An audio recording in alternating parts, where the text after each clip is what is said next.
అయ్యారు. ఏఐ టెక్నాలజీతో satellite imaging ద్వారా ముందస్తుగానే పంటలకు వచ్చే చీడ పురుగులు, రసం పీల్చే పురుగులను గుర్తించి వాటిని మొదట్లోనే నిరోధించే విధంగా టెక్నాలజీ గురించి మంత్రికి వివరించారు. అంతేకాకుండా పంట బయటకు కనిపించే వాటినే కాకుండా పంట అంతర్గతంగా ఉన్న రోగాన్ని కూడా గుర్తించి దానికి నివారణా చర్యలు కూడా సిఫారసు చేస్తుందని, తద్వారా వాటికి కావలసిన నివారణా చర్యలు తీసుకోవటానికి అవకాశం ఉంటుందన్నారు. పొలంలో ఎక్కడ, ఏ ప్రాంతంలో ఏ మొక్కకు ఏ తెగులు సోకిందో ముందుగానే గుర్తించడమే కాకుండా ఏ మందు పిచికారీ చేయాలో కూడా ఏఐ టెక్నాలజీ సూచిస్తుందని తెలిపారు.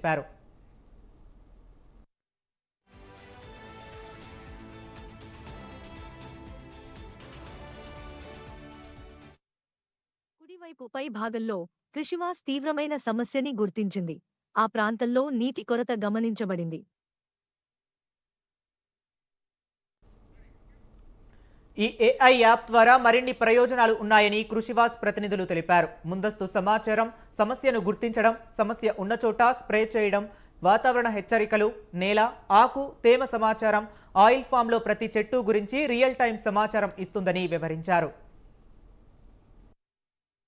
ప్రాంతంలో న్యూట్రిషన్ లోపం గమనించబడింది.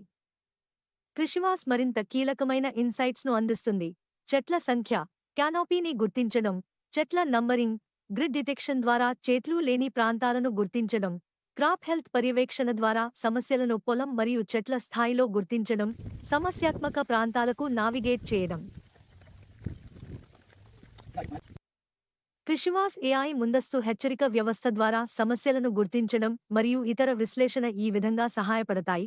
సకాలంలో మరియు లక్ష్యానుగుణంగా చర్యలు తీసుకోవడం, సమర్థవంతమైన వనరుల వినియోగం, మెరుగైన దిగుబడి మరియు లాభం. కృషివాస్ ఏఐ ఆయిల్ పామ్ పర్యవేక్షణ మరియు ఆచరణీయ ఇన్సైట్స్ కోసం 2025 జూన్ 1న కృషివాస్ టీం ముందస్తు హెచ్చరిక వ్యవస్థ ద్వారా గుర్తించిన